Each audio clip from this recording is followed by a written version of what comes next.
In India, waiting in line is a familiar rhythm.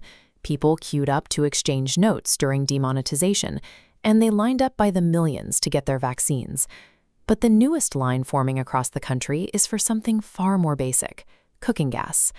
A severe shortage of liquefied petroleum gas, or LPG, has crippled domestic supply chains. Families are now waiting up to 25 days just to get a single refill, leaving these empty red cylinders piling up outside local distribution agencies. The backlog is bleeding directly into the local economy. Neighborhood restaurants and small hotels are shutting their doors entirely simply because they have no fuel to cook the food on their menus. What was a reliable daily utility vanished practically overnight. Millions of households are suddenly struggling to secure the basic energy required to put a warm meal on the table.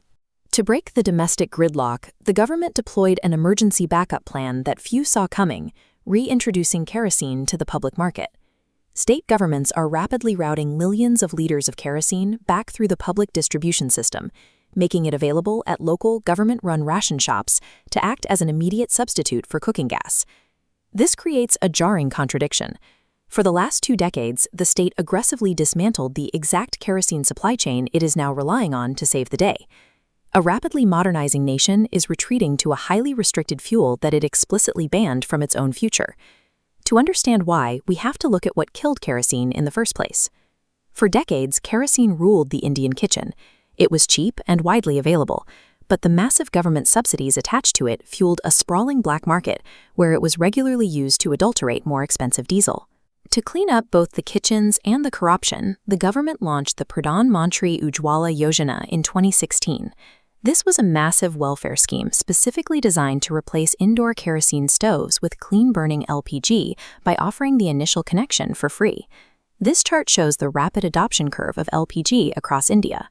By 2022, the original program and its second phase successfully distributed over 100 million new gas connections, pushing clean cooking fuel deep into rural districts. With the cylinders in place, the state aggressively choked off the old fuel. Subsidies were slashed, and purchasing kerosene from a ration shop soon required a strict certificate proving your household did not already own a gas connection.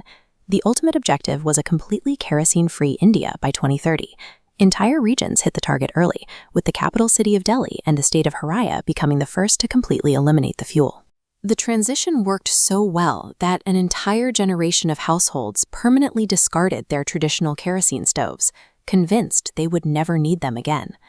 That domestic triumph held steady until a distant geopolitical conflict shattered the supply chain. Escalating tensions between Iran and Israel created an immediate shockwave in global energy markets. The conflict directly threatened the Strait of Hormuz, a critical maritime choke point between the Persian Gulf and Gulf of Oman. As maritime traffic halted, the international flow of crude oil and LPG destined for India was immediately bottlenecked. The disruption hit the industrial sector first. Commercial cylinder distribution paused, shutting down factories and commercial kitchens before the deficit inevitably cascaded down into the domestic market. At the local level, distribution agencies quickly exhausted their reserves. Workers were left sanding along massive backlogs of empty cylinders, while families waited weeks for shipments that weren't arriving. 2 decades of meticulous domestic infrastructure planning and policy execution were instantly paralyzed by a single geopolitical disruption across the Arabian Sea.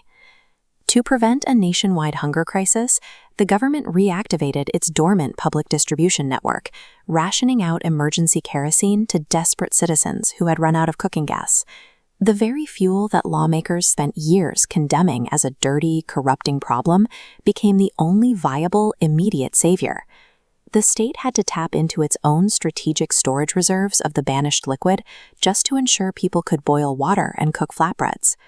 National resilience is built on a hybrid foundation: high-efficiency modern technology for the everyday, and primitive local backups for the exact moment those globalized systems fail. But this emergency response revealed a darkly comedic reality on the run.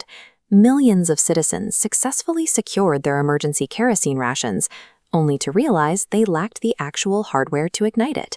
Because the transition to LPG was so incredibly thorough, nearly every household had sold off or scrapped their old kerosene stoves years ago to clear up kitchen space.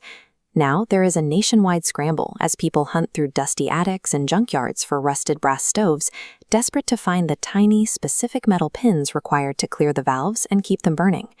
It makes you wonder, do you still have one of those old stoves hiding away somewhere? Because even as progress moves forward, history always seems to find a way to force a reluctant comeback.